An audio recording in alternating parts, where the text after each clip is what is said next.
I've been working with AgrAbility here in Iowa since its initiation in 1991. My dad acquired a disability when I was very young, and I soon learned the impact that a disability has on a farm family. As a small child, I remember it as if it was yesterday. I was motivated to really give back. Tracy Kinniger has given back. She serves as director of Easter Seals Iowa, a partner in one of the first AgrAbility programs. Our expertise at Easter Seals Iowa is truly the on-site farm assessment and looking at the agricultural component of continuing to be gainful after acquiring a disability. After the assessment, work begins back at the office. The CAD drawing is a preliminary drawing that we use to help identify what modifications would be used on a particular tractor.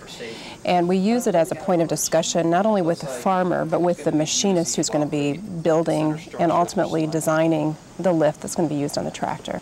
Chuck, we were looking here at the platform lift. Do you think that he's going to have enough room on that platform to get both of his feet on there?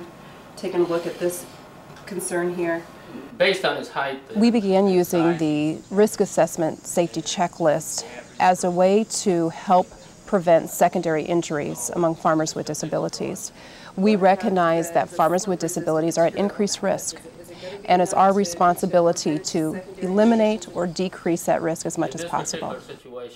To that end, Tracy and staff are refining these safety checklists, forms based on prior work of an Iowa State University student. We heard about Danny Height's work through Steve Freeman at Iowa State University, and he introduced us to her so that we could work collaboratively on this risk assessment safety checklist. There we go. It was here at the 2003 National AgrAbility Workshop that Danny gave a presentation about her graduate study. As a land-grant university student, she worked on early versions of the safety checklist. The checklist contained general safety questions, safety issues regarding the equipment. And so when equipment is being built for a farmer or individual with a disability, they can go through these questions and identify safety issues.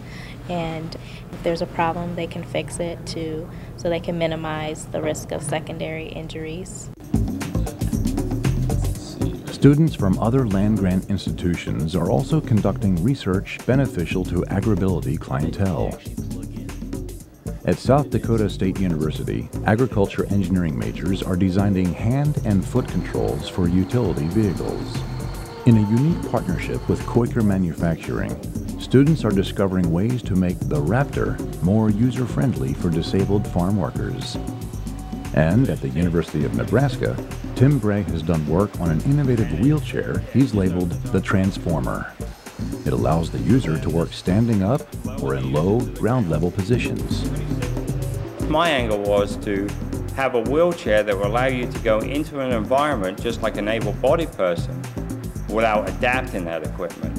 And if you do that, then you could then go theoretically into any environment, use any equipment with minimal adaptation, and then also able-bodied people around you would still also be able to use that equipment.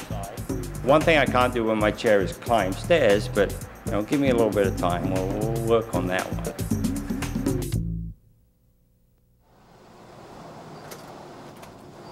Back in Iowa, Tracy leaves to join her AgrAbility partner at the annual Farm Progress Show.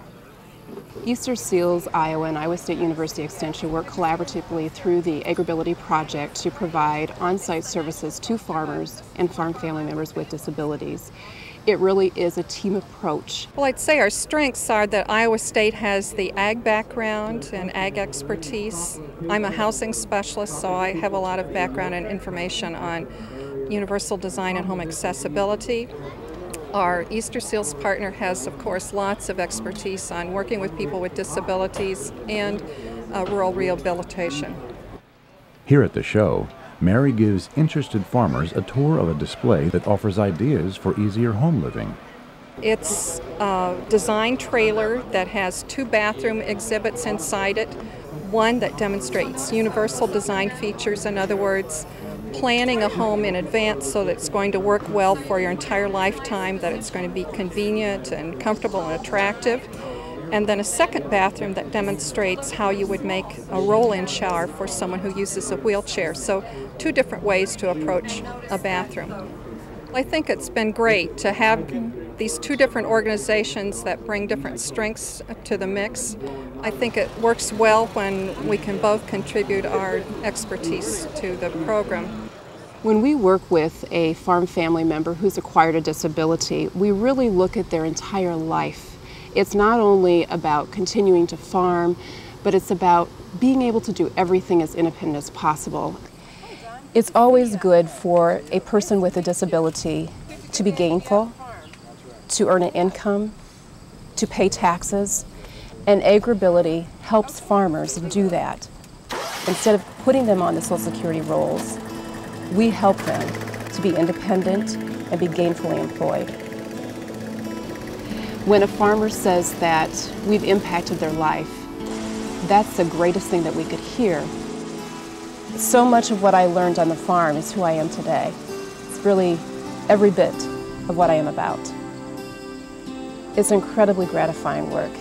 There's no greater reward than to see a farmer do what they love, and that's to farm.